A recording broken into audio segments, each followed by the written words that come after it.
Assalamualaikum warahmatullahi wabarakatuh. Alhamdulillahi hamdan katsiran tayyiban mubarakan fihi kama yuhibbu rabbuna wa yarda.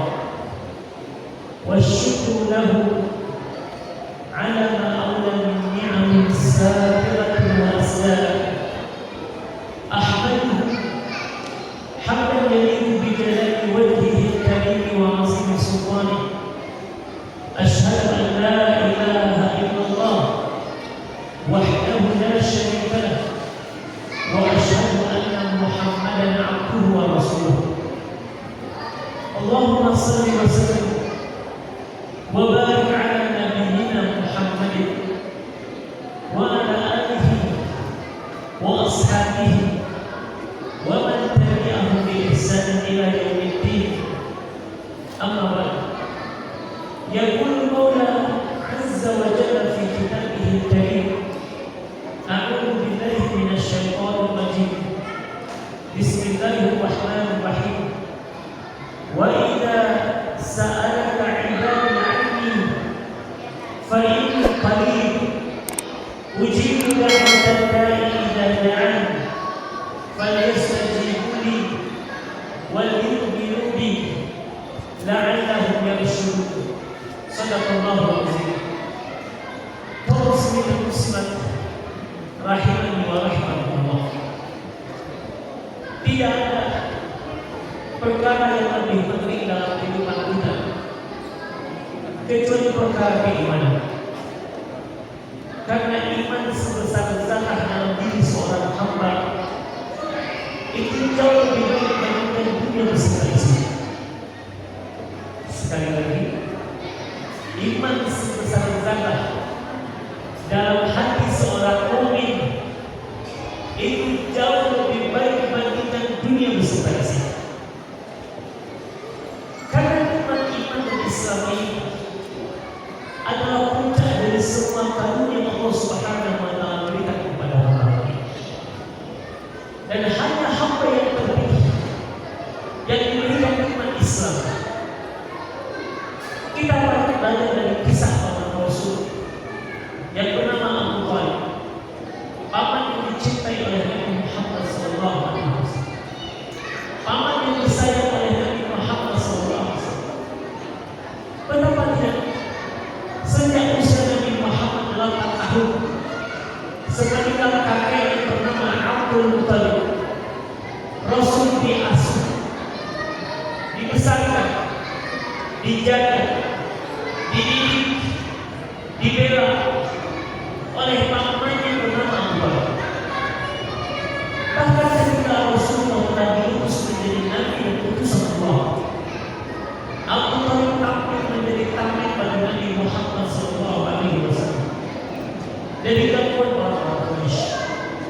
Selagi Rasulullah, selagi Abu Thalib hidup, maka tidak ada satupun dari bangsa Arab yang berani, jangankan menyakiti Nabi, menyentuh Rasul saja mereka tidak berani. Mengapa? Karena ada Abu Thalib yang membayar langkah kaki Nabi Muhammad SAW. Karena itu Rasul mencintai paman, menyayangi paman, dan bukti kecintaan Nabi Muhammad SAW kepada pamannya adalah mendakwahi pamannya, mengajak pamannya untuk sama-sama menikmati hidayah iman, hidayah Islam. Sebab itulah berkali-kali berbagai macam cara, usaha, upaya dilakukan oleh Rasulullah SAW untuk mendakwahi pamannya. Bahkan ketika Abu Thalib hendak meninggal dunia di akhir hidup, di saat sakarat, Rasul datang kepada pamannya seraya mengatakan, wahai paman, qul la ilaha illallah, katakan la ilaha illallah, kalimatun ahadu laka illallah yawmal qiyamah, satu kalimat yang dengannya kelak aku akan berhujjah di hadapan Allah untuk menyelamatkan engkau. Di saat yang sama ternyata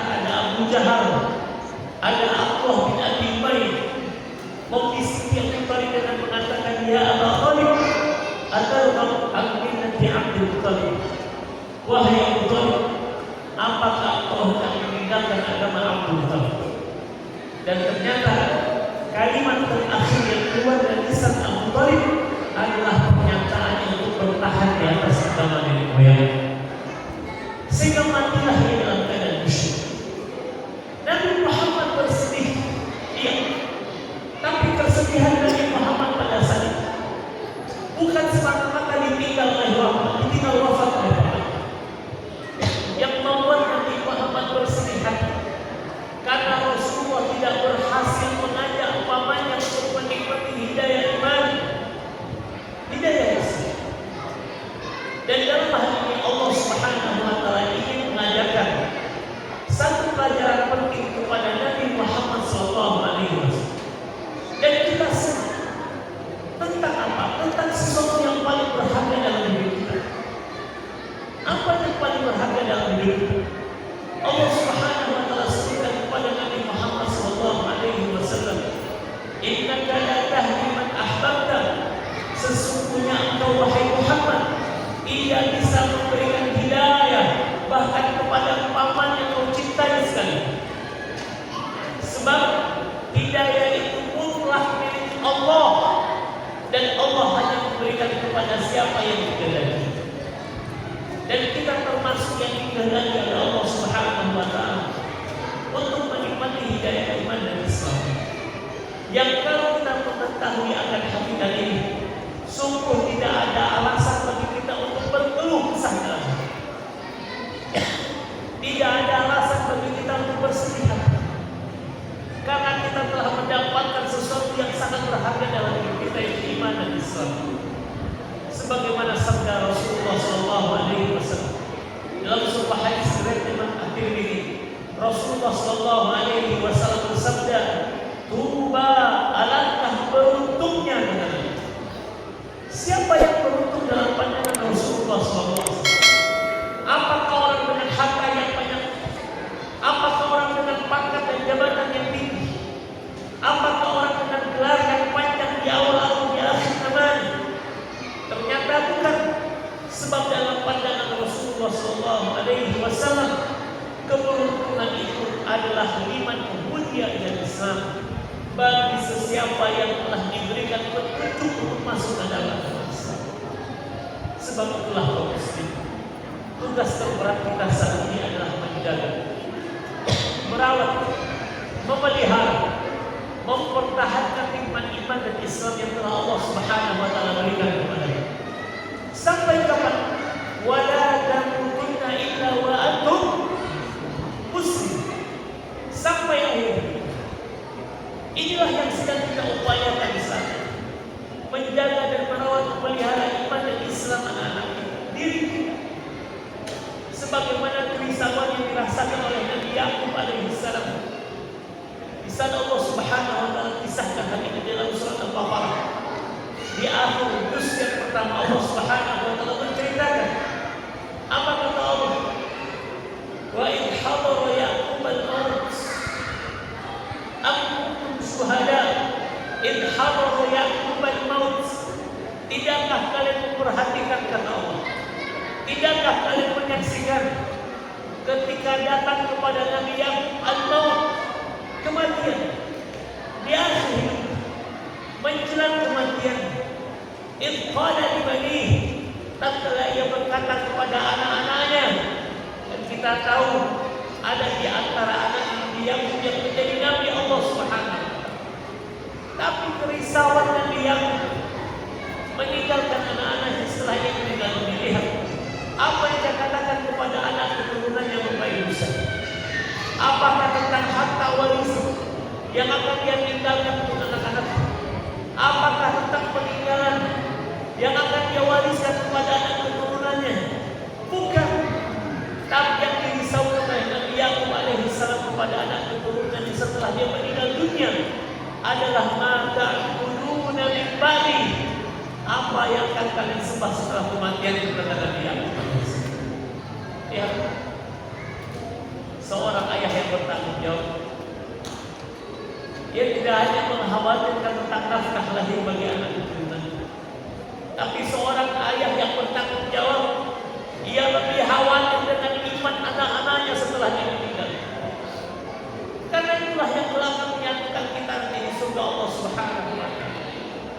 Inilah yang akan mengumpulkan kita kembali nanti di surga Allah, yaitu iman Bapak Ibu sekalian. Dan lihat jawaban anak-anak Nabi Yakub ketika mendapatkan pertanyaan tersebut dari ayah mereka. Kalau mereka berkata kata Allah Subhanahu wa taala, "Na'budu ilahak wa ilaha abaika Ibrahim wa Ismail wa Ishaq ilahan wahida wa nahnu lahu muslimun." Wahai ayah, kami akan tetap menyembah Tuhan daripada bapak-bapakku, yaitu Ibrahim, Ismail, Ishak, ilahan wahida, ilah yang satu, dan hanya kepada Allah kami berserah diri. Sebuah jawaban yang menenangkan hati Nabi Yakub, bahwa anak-anaknya akan tetap berada di atas agama yang telah ia kemudian miliki dan ia sebar. Karenanya kaum muslimin dan muslimat rahmati Allah Subhanahu wa taala, inilah kekhawatiran terbesar kita saat ini ketika kita akan meninggal dunia. Akankah anak-anak kita tetap dalam keislaman mereka, atau mereka akan keluar daripada keimanan mereka? Karena fenomena di akhir zaman, iman bukan hanya sekedar turun dan naik Bapak Ibu. Bukan hanya tentang naik dan turun, bertambah berkurangnya keimanan, tapi fenomena di akhir zaman, iman ini keluar masuk Bapak Ibu. Sebagaimana sabda Rasulullah sallallahu alaihi wasallam, "Yusbihu rajul mu'minan wa yumsi kafiran, atau yumsi mu'minan wa yusbih kafiran." Pagi hari seorang beriman kata Nabi, di sore hari telah menjadi kafir, atau sore harinya dia beriman, pagi harinya telah menjadi kafir. Betapa jarak antara iman dengan kekafiran begitu sangat tipis di akhir zaman ini Bapak Ibu. Dan kita sudah benar-benar di akhir zaman. Dan fenomena itu disebabkan oleh apa? Yabi'u dinahu bi'aradin minad dunya. Karena akan banyak dari umat ini yang akan menjual agamanya demi sesuatu yang murah dari dunia. Demi dunia seorang mengorbankan imannya. Demi dunia mereka berani mengatakan yang hak adalah batil, yang batil adalah hak. Dan itu fenomena yang sudah terjadi hari ini kaum muslimin dan muslimat. Karenanya kalau hari ini kita tidak serius membina keimanan kita, membina iman anak-anak kita, keluarga kita, masyarakat yang ada di sekitar kita, maka jangan heran pada masanya kata Nabi Muhammad, iman ini akan keluar masuk. Pagi hari beriman, sore hari telah menjadi kafir, atau sore harinya beriman, pagi harinya telah menjadi kafir. Lalu apa yang bisa kita lakukan untuk bisa merawat, menjaga, mempertahankan iman kita kepada Allah Subhanahu wa taala? Satu, tentunya kita memohon pertolongan kepada Allah Subhanahu wa taala. Sebab Dialah yang Maha membolak-balikkan hati. Ummu Salamah, salah seorang istri Nabi Muhammad SAW, pernah menyebutkan bahwa di antara doa yang paling banyak yang dimohonkan oleh Nabi Muhammad kepada Allah tatkala beliau sedang bersama kami, kata Ummu Salamah, adalah doa ya muqallibal qulub, sabbit qalbi ala dinik. Wahai yang Maha membolak-balikkan hati, teguhkan hati ini untuk senantiasa istiqamah di atas agama. Lihat Rasul yang telah mendapatkan jaminan surga dari Allah, dosanya diampuni oleh Allah Azza wa Jalla, baik yang telah lalu maupun yang akan datang. Tapi Nabi Muhammad tetap berdoa kepada Allah Subhanahu wa taala agar Allah teguhkan hatinya untuk istiqamah di atas agama Islam. Lalu bagaimana dengan kita yang tidak ada yang menjamin tentang diri kita ini? Sesungguhnya kita sebenarnya jauh lebih berhak, jauh lebih utama untuk memperbanyak doa agar Allah meneguhkan iman kita.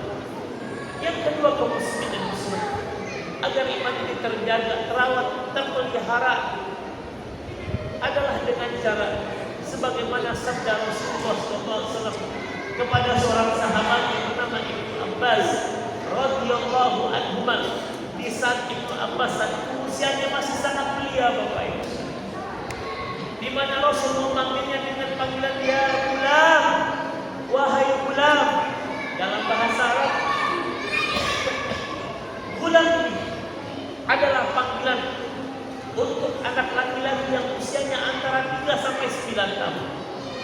berarti Ibnu Abbas kali usianya masih sangat belia, tapi meskipun usianya masih sangat belia, masih sangat kecil, tapi Rasul tanamkan kepada Ibnu Abbas ini nilai-nilai ketauhidan, nilai keimanan.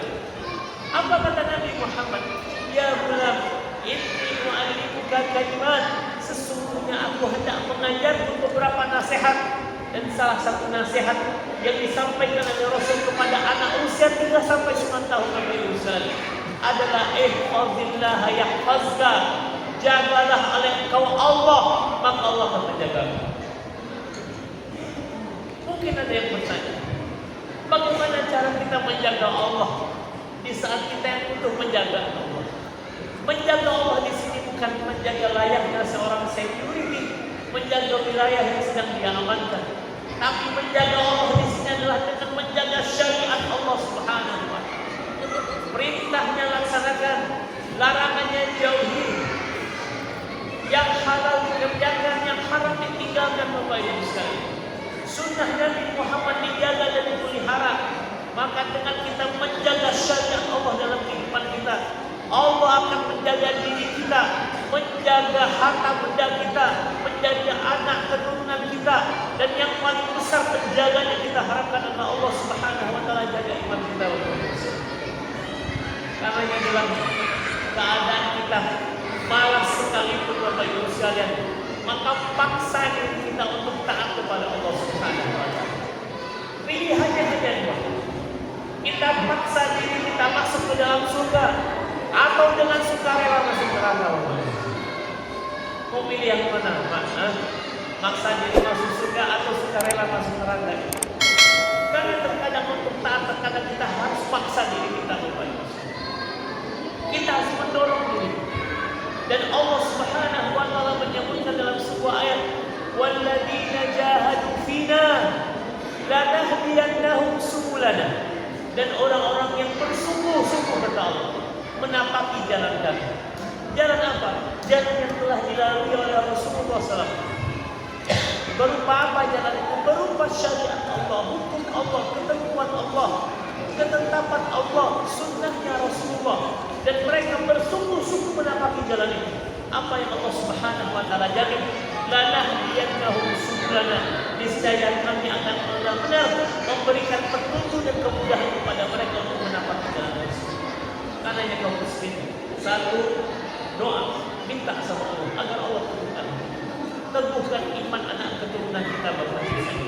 Dua, jaga syariat Allah dalam kehidupan agar Allah Subhanahu wa Ta'ala menjaga iman. Karena yang kaum muslim, dalam Ramadan ini adalah ajang di mana kita benar-benar membuktikan kesungguhan iman, kesungguhan ibadah dan ketaatan kita kepada Allah Subhanahu wa Ta'ala. Kalau di Ramadan saja kita sudah abai dengan ketaatan kepada Allah, lalu bagaimana mungkin kita bisa kemudian istiqamah di luar bulan Ramadan? Karena yang pertahankan ketaatan kita, pertahankan ibadah kita. Bukan hanya di awal-awal Ramadan saja, tapi sepanjang usia kita pertahankan ketaatan dan ibadah kita kepada Allah. Dengan demikian insyaallah Allah akan menjaga iman kita, iman anak keturunan kita, sehingga Allah Subhanahu wa Ta'ala sebagaimana